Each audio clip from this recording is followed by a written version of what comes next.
Ya, Assalamualaikum warahmatullahi wabarakatuh. Di sini saya akan membahas mengenai penyakit di sistem perkemihan, yang mana hari ini kita akan membahas mengenai beberapa penyakit yang menyangkut di sistem perkemihan. Sebelumnya kita kenali dulu anatomi dan fisiologi pada sistem perkemihan kita. Mungkin sebelumnya di semester 1 atau semester 2 kita sudah belajar mengenai anatomi dan fisiologi tubuh. Yang pastinya mungkin kita sudah tahu bahwa kidney atau ginjal kita berfungsi untuk memfiltrasi darah dan untuk urea sebagai penghubung atau transport dari ginjal ke bladder atau kantung kemih kita. Kemudian kantung kemih berfungsi untuk menampung urin sementara, kemudian dikeluarkan melalui uretra. Selanjutnya kita akan mengenal bagaimana urin yang normal dikeluarkan. Jadi urin yang normal tersebut biasanya bersih, berwarna kuning keemasan. Apabila ditemukan warna merah, yang menandakan berarti ada pendarahan dalam saluran kemih. Yang kedua, bebas dari sedimen. Yang ketiga, ada berbau khusus ataupun tidak berbau hal lain seperti manis misalnya pada penderita diabetes. Kemudian untuk spesifik gravitinya berkisar antara 1005 sampai ke 1030. Kemudian untuk pH dari urin tidak tergolong asam dan tidak tergolong terlalu basa juga, yang mana pH dari urin sekitar 6. Kemudian beberapa tanda dan gejala kita dapat mendiagnosa seseorang mengalami ISK atau infeksi saluran kemih. Yang pertama ada hematuria atau terdapat darah dalam urin. Yang kedua ada pyuria atau pus di dalam urin. Yang ketiga ada proteinuria, terdapat protein dalam urin. Selanjutnya ada disuria atau nyeri saat berurinasi. Yang selanjutnya ada nokturia atau sering atau berkemih pada malam hari. Kemudian yang selanjutnya ada oliguria atau mengeluarkan urin secara sedikit-sedikit. Kemudian selanjutnya ada anuria atau tidak mengeluarkan urin sama sekali. Kemudian frekuensi urin bertambah pada seseorang. Kemudian selanjutnya untuk mendiagnosa seseorang mengalami ISK, kita dapat mengecek pH dari urin, kemudian nitrat, spesifik gravity, kemudian adanya keton, kemudian glukosa, kadar bilirubin, dan ada ditemukannya darah di dalam urin.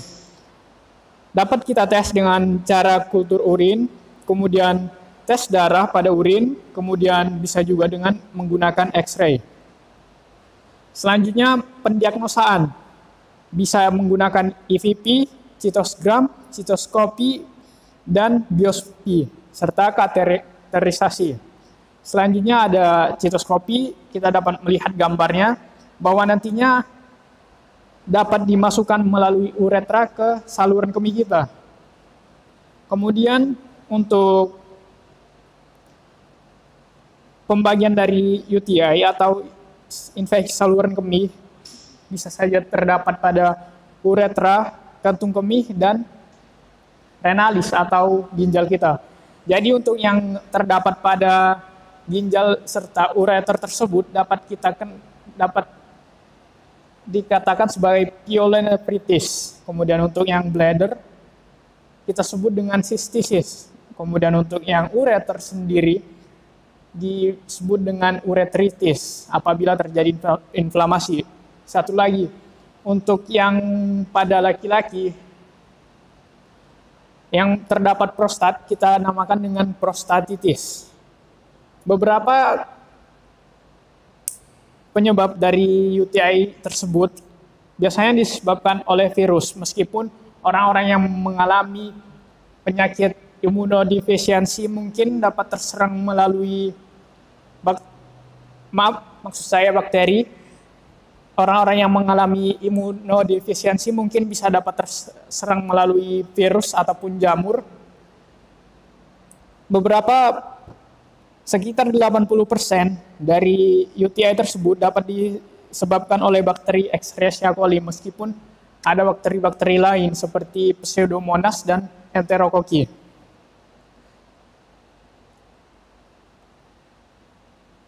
Berbeda hal lainnya ketika kita membahas tentang ureteritis. Ureteritis dapat disebabkan oleh bakteri seperti Chlamydia trachomatis dan Neisseria gonorrhoeae. Selanjutnya mungkin UTI dapat terserang pada perempuan lebih banyak daripada pria. Hal tersebut dikarenakan beberapa penyebab. Yang pertama ada uretra wanita tergolong lebih pendek daripada pria, sehingga untuk mencapai dari saluran kemih tergolong cepat daripada pria yang uretranya tergolong panjang, sehingga bakterinya tersebut tergolong lebih lama masuk ke saluran kemih sehingga dapat dipus ataupun dapat dikeluarkan lagi, sehingga bakteri tidak dapat menetap di saluran kemih kita. Kemudian kebiasaan buruk wanita. Kemudian yang kedua ada kebiasaan buruk wanita. Biasanya wanita ada yang cebok dari belakang ke depan. Kita ketahui sendiri bahwa dalam feses kita terdapat berbagai ribuan ataupun terdapat banyak bakteri. Salah satunya bakteri Escherichia coli yang dapat menyebabkan menjadi pencetus dari UTI ini sendiri. Beberapa penyebabnya dapat juga personal hygiene yang buruk pada perempuan, dan hal-hal lainnya dapat kita baca dalam slide yang saya tampilkan. Tadi kita sudah bahas tentang UTI, sekarang untuk treatmentnya dapat kita berikan antibiotik. Antibiotik yang dapat kita berikan seperti nitrofurantoin. Kemudian kita akan bahas mengenai uretritis. Jadi uretritis ini adalah infeksi yang terdapat pada ureter. Uretra maksud saya, jadi uretra sendiri nantinya dapat terinfeksi. Seperti yang sudah saya katakan tadi, dapat terinfeksi oleh bakteri Neisseria gonorrhoeae dan Chlamydia trachomatis. Pada seseorang yang mengalami infeksi pada uretra akan mengeluarkan nanah. Beberapa tandanya adalah seperti dysuria, swelling of urethra, dan urethral discharge. Kemudian selanjutnya kita akan membahas sistisis. Jadi sistisis ini merupakan peradangan atau inflamasi yang terjadi pada bladder atau kantung kemih kita, yang mana di sini biasanya banyak terjadi pada wanita ketika berhubungan seksual yang tergolong kotor ataupun buruk.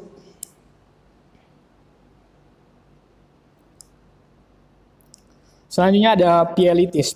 Pielitis ini adalah inflamasi yang terjadi pada pelvis renalis.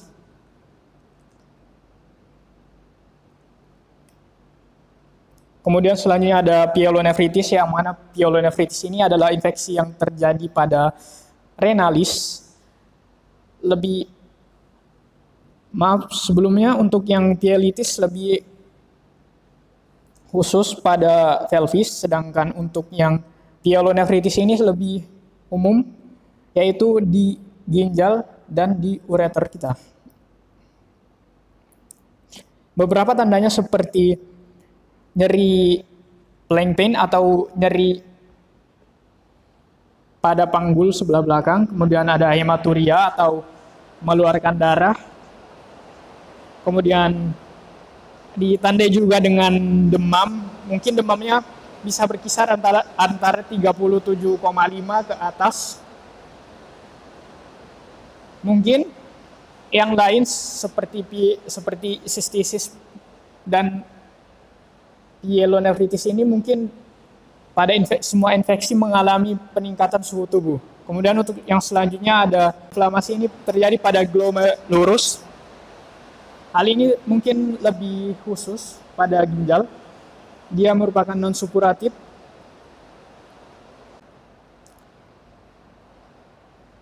Dapat kita lihat dengan gejala seperti flank pain, demam, malaise, oliguria, hematuria. pembengkakan pada mata.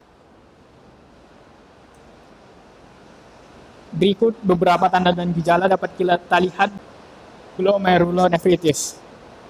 Dapat kita lihat pada adanya pembengkakan pada mata, kemudian biasanya akan ditemukan darah pada urin atau gross hematuria, kemudian adanya mikroskopik hematuria atau ditemukannya bakteri silinder,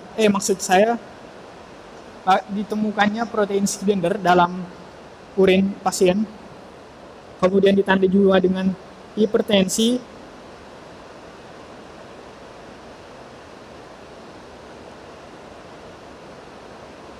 kemudian edema atau asites, bisa juga kita katakan asites tersebut yang terjadi pada pasien dapat terjadi karena rusaknya filtrasi pada ginjal. Kemudian selanjutnya untuk treatment pada pasien tersebut dapat kita berikan antipiretik, obat-obatan antipiretik, kemudian obat-obatan diuretik, serta mengurangi konsumsi garam, mengurangi konsumsi protein, kemudian mengurangi asupan cairan pada pasien, karena nantinya tidak akan bisa dikeluarkan melalui saluran kemih. Untuk selanjutnya dapat kita berikan, untuk pengobatannya dapat kita berikan antibiotik untuk infeksi dari bakteri streptokokal. Beberapa treatment yang dapat kita berikan kepada pasien seperti mengkontrol hipertensi,